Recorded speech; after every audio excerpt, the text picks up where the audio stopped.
Guys, myself Ram. Today we shall discuss about future continuous tense. Guys, ये future continuous tense है, सबसे आसान topic है. Guys, आपको करना क्या है, केवल आपको ध्यान से इस वीडियो लेक्चर को देखना है और मैं आपसे यही रिक्वेस्ट करूंगा कि अगर आपको इंग्लिश सीखनी है तो आप इस वीडियो लेक्चर को एक सेकंड के लिए भी आपको मिस नहीं करनी है. Good luck guys. तो आइए देखते हैं फ्यूचर कंटिन्यूअस टेंस क्या होता है. लेकिन मैं आपसे कहना चाहूँगा कि जो भी आज इस चैनल पे नए हैं, कृपया इस चैनल को सब्सक्राइब करें और सब्सक्राइब के बगल जो घंटी का निशान है उसको जरूर दबाइए. इंग्लिश सीखने की आपको एक भी वीडियो मिस नहीं करनी है. तो देखिए, फ्यूचर कंटिन्यूअस टेंस का पहचान क्या होता है, केवल आप पहले इसको पहचानिए.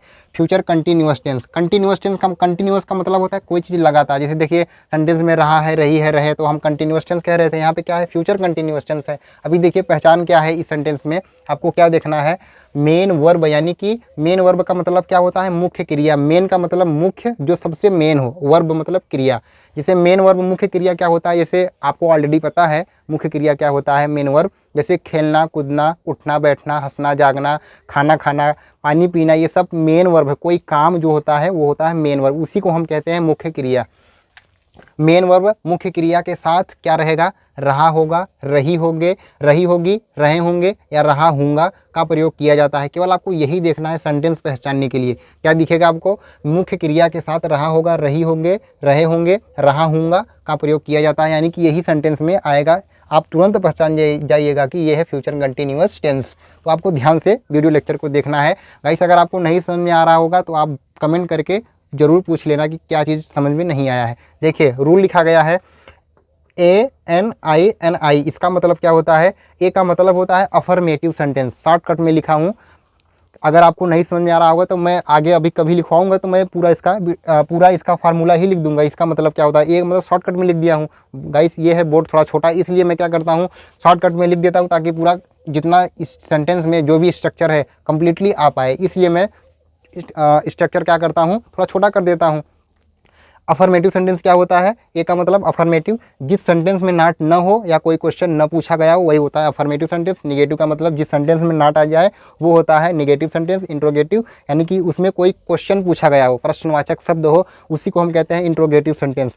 जैसे मान लीजिए, क्या आप खाना खाएं, यस मैं खाना खाया हूँ, तो आपसे मैं क्या कर रहा हूँ, आपसे मैं क्वेश्चन पूछ रहा हूँ. यही होता है interrogative sentence, first interrogative sentence. Negative interrogative sentence क्या होता है, नेगेटिव इंट्रोगेटिव का मतलब होता है जिसमें नॉट भी हो और क्वेश्चन भी पूछा गया हो, वही होता है मेरा नेगेटिव इंट्रोगेटिव सेंटेंस. अब सेंटेंसेस हमारे 4 तरह के ही होते हैं, affirmative, negative, interrogative, negative interrogative. तो आइए देखते हैं. फार्मूला लिखा गया है, आप फार्मूला को याद कर लीजिएगा. गाइस, फार्मूला आपको याद रहेगा तभी आप सेंटेंसेस को बहुत आसानी से बना पाएंगे और आप सही सेंटेंसेस बनाएंगे अगर ये आपको याद रहेगा तब. गाइस, आप देख लीजिए यहाँ पे हेल्पिंग वर्ब क्या यूज होती है इस सेंटेंस में. हेल्पिंग वर्ब यूज होती है विल बी प्लस वर्ब की फर्स्ट फॉर्म प्लस ING. यही आपको देखना है. मेन वर्ब में ING का फॉर्म, आपको यही चीज़ देखना है. विल बी का हेल्पिंग वर्ब प्रयोग होता है. गाइस, हेल्पिंग वर्ब ये जो विल बी है ये 2 सेंस में प्रयोग किया जाता है. तो अभी जब 2 सेंस में क्या कब प्रयोग किया जाता है, जब हम सिंपल सेंटेंस फ्यूचर की पढ़ रहे थे उसके पहले कैटेगरी में, तो वहाँ पर भी विल बी का यूज किया जा रहा था. जैसे फॉर एग्जाम्पल क्या हो सकता है, वह घर पर होगा, ही विल बी एट होम. वह घर पर नहीं होगा, he will not B at home. यहाँ पर क्या है, यहाँ पर भी देखिए विल बी का यूज किया जा रहा है. अभी आप एग्जाम्पल के माध्यम से बहुत आसानी से समझ पाएंगे. देखिए, सबसे पहला सेंटेंस क्या है, राम जा रहा होगा. देखिए, जाना मेन वर्ब, उसके बाद रहा होगा, राम जा रहा होगा. सबसे पहले लिखिए सब्जेक्ट राम, उसके बाद helping verb will B, Ram will be, जाने को हम कहते हैं गो, उसके ING form going. ING form क्यों लगाया जा रहा है, क्योंकि देखिए ये है कंटिन्यूअस. कंटिन्यूअस का मतलब कोई चीज़ लगातार है. कंटिन्यूअस टेंस वही होता है जिसमें ING का प्रयोग किया जाता है. यही आपको ध्यान में रखना है. Ram will be going, Ram जा रहा होगा. अमन आ रहा होगा, ये भी अफर्मेटिव सेंटेंस है. अमन है. अमन विल बी, आने को हम कहते हैं कम, उसकी ING form. Aman will be coming, Aman आ रहा होगा. देखिए नेक्स्ट सेंटेंस क्या है, वो बच्चा सो रहा होगा. वो बच्चा, केवल गाइस सब्जेक्ट चेंज होता है, बाकी फार्मूला आपका सेम रहेगा. अफर्मेटिव सेंटेंस है, फार्मूला आप देख लीजिए. वो बच्चा सो रहा होगा, वो बच्चे के लिए क्या लिखा जाएगा, that kid will be sleeping, SLEEPING. That kid will be sleeping, वो बच्चा सो रहा होगा. देखिए नेक्स्ट सेंटेंस क्या है, राम नहीं जा रहा होगा. ये क्या था, अफर्मेटिव सेंटेंस था ये है निगेटिव सेंटेंस, इसमें नॉट आ गया। फार्मूला ये वाला अप्लाई होगा, सेकंड वाला फार्मूला। सबसे पहले आप सब्जेक्ट लिखिए, सब्जेक्ट क्या है, राम। उसके बाद हेल्पिंग वर्ब लिखिए। इस सेंटेंस में क्या हेल्पिंग वर्ब आ रही है, will be. Ram will be, sorry not है तो विल के बीच में क्या रहेगा, नॉट रहेगा, विल नॉट। उसके बाद बी, उसके बाद क्या है, जाना। जाने को हम कहते हैं गो, उसकी ING form. Ram will not be going, Ram नहीं जा रहा होगा, अमन नहीं आ रहा होगा। सिंपल है, सिर्फ सेंटेंस सब्जेक्ट चेंज होगा बस। Aman will not be coming, आने को हम कहते हैं कम, उसकी ING form. Aman will not be coming, Aman नहीं आ रहा होगा। देखिए नेक्स्ट सेंटेंस क्या है, क्या वो घूम रही होगी। ये आपको ध्यान से समझना है। किसी भी सेंटेंस में अगर क्या आ जाए, क्या किसी भी सेंटेंस में सबसे पहले अगर आ जाए तो यहाँ पे क्या की इंग्लिश वर्ड कभी मत लिखना, यानी कि वर्ड का इंग्लिश लिखा ही नहीं जाएगा। क्यों नहीं लिखा जाए, क्योंकि सेंटेंस में सबसे पहले क्या आया है। अगर आप ऐसे नहीं समझ पा रहे हैं तो आप ऐसे समझिए कि किसी क्वेश्चन का आंसर आप यस या नो में दे पा रहे हो तो वहाँ पर भी WH फैमिली मेम्बर का यूज नहीं किया जाता है। ये मैं कई एग्जाम्पल में, कई वीडियो लेक्चर में मैं बता चुका हूँ। तो मुझे उम्मीद है कि आप अगर वीडियो लेक्चर देखे हैं, पिछला वाला जितना वीडियो लेक्चर है अगर आप देखे हैं तो आप समझ पा रहे होंगे, ज़्यादा बताने की ज़रूरत नहीं है, तो आप बहुत आसानी समझ पा रहे होंगे क्या है। और देख लीजिए इस सेंटेंस में हेल्पिंग वर्ब क्या आती है, विल आती है, विल बी आती है। तो सबसे पहले आप हेल्पिंग वर्ब क्या यूज़ करेंगे, विल। क्या है तो सबसे पहले आप यूज़ करेंगे विल। क्या की इंग्लिश देखिए, व्हाट नहीं लिखा गया, लेफ्ट हो गया, हट गया, विल। उसके बाद सब्जेक्ट है वो, घूम रही होगी, लड़की है रही होगी, अगर रहा होगा होता तो लड़का हो जाता, ये लड़की है। विल सी, अब बी लिख दीजिए, विल सी बी। उसके बाद घूमने को हम क्या कहते हैं, वॉक, उसके ING form walking. Will she be walking, will she be walking, question mark. क्या वो घूम रही होगी, इस तरह से। वो क्या कर रहा होगा, देखिए यहाँ पे सेंटेंस के बीच में क्या आया है तो यहाँ पे क्या होगा, इसकी इंग्लिश लिखी जाएगी। अगर पहले होगा तो उसकी इंग्लिश नहीं, सबसे पहले हेल्पिंग वर्ब। ये आपको ध्यान से समझना है। देखिए यहाँ पे सेंटेंस के बीच में आया है तो सबसे पहले आप WH फैमिली मेंबर लिखिए, यानी कि व्हाट लिखिए। यहाँ पे व्हाट लिखा जाएगा, व्हाट विल, उसके बाद ही, उसके बाद be, what will he be. उसके बाद करने को हम कहते हैं डू, उसकी ING form doing. What will he be doing, वो क्या कर रहा होगा। देखिए कितना आसानी सेंटेंस बन गया। अगर आपको गाइस नहीं समझ में आ रहा होगा तो आप कमेंट करके पूछ लीजिएगा कि हाँ सर ये चीज़ हमें नहीं समझ में आया है, तो मैं एक सेपरेट वीडियो लेक्चर में मैं बहुत आसानी से आपको समझा दूंगा, आप कभी नहीं भूलेंगे। देखिए नेक्स्ट सेंटेंस क्या है, वो कुछ कर रहा होगा, अफर्मेटिव सेंटेंस है, वो कर रहा होगा, ही विल बी। करने को हम कहते हैं डू, उसके ING form. He will be doing, कर रहा होगा, क्या कर रहा होगा, कुछ कर रहा होगा। कुछ के लिए क्या लिखा जाएगा, something. He will be doing something, वो कुछ कर रहा होगा। मान लीजिए अगर नेगेटिव सेंटेंस होता, वो कुछ नहीं कर रहा होगा तो क्या हो जाता, he will not be doing anything. तब यहाँ पे सम जो है वो एनी में चेंज हो जाता है नेगेटिव सेंटेंस में।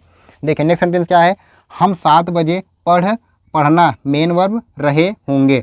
यही आपको देखना है सेंटेंस पहचानने के लिए। केवल यही चीज़ देखना है, सेंटेंस पहचानिए और ये देखिए कि इस सेंटेंस में हेल्पिंग वर्ब क्या आ रही है, केवल आपको यही देखना है। बाकी सब्जेक्ट आपको ऑलरेडी पता है कि सब्जेक्ट कैसे लगाना है, हेल्पिंग वर्ब कैसे लगाना है, ये आपको ऑलरेडी पता है।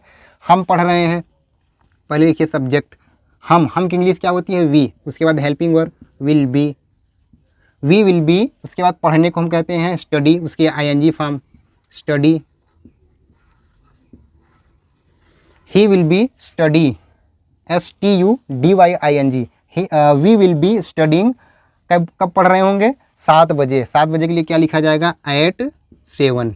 आप ऐसे लिख सकते हैं, चाहे तो आप लिख दीजिए at 7 o'clock, कोई प्रॉब्लम नहीं है। at 7 o'clock भी लिख सकते हैं, तो चाहे तो आप सिंपल लिख दीजिए at 7, at 8, at 9, जब भी आप पढ़ रहे होंगे इस तरह से।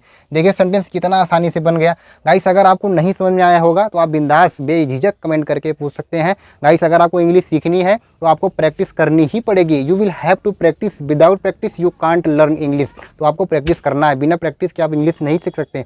और आपको क्या करना है, प्रैक्टिस तो करना ही करना है। आपको वोकैबुलरी जितना हो सके, वर्ड मीनिंग जितना हो सके आप उतना याद करिए, क्योंकि गाइस पूरी इंग्लिश वोकैबुलरी पर ही डिपेंड है। जितना आपको वर्ड मीनिंग याद रहेगा, आपका इंग्लिश उतना ही परफेक्शन आएगा आपकी इंग्लिश में। तो आपको क्या करना है, सबसे ज़्यादा वोकैबुलरी याद करना है। बाकी ये तो हम सीख जाएंगे आगे चल के, धीरे धीरे पढ़ रहे हैं तो सीख ही जाएंगे। अगर जो चीज़ें नहीं सीख पा रहे हैं तो आप कमेंट करके पूछते रहिएगा, जो भी चीज़ आपको नहीं समझ में आ रही होगी।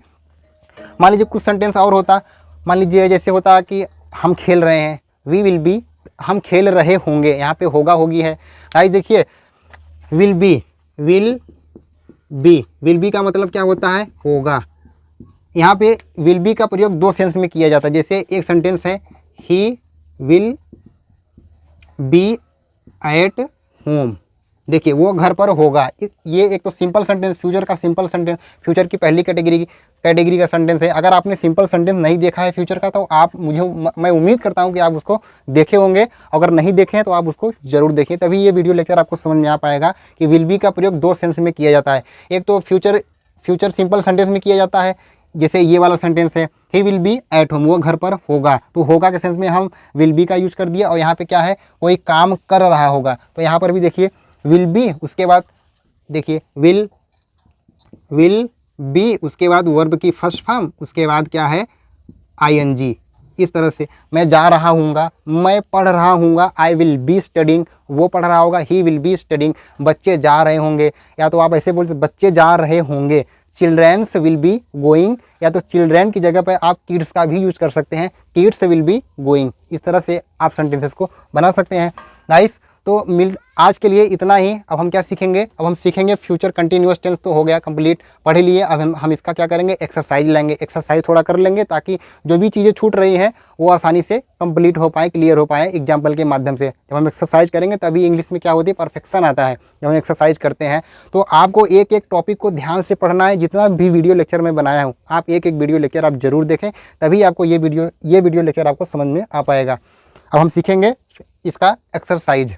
मिलते हैं नेक्स्ट वीडियो में। Thank you so much for watching this video. See you in the next video. Take care and good bye.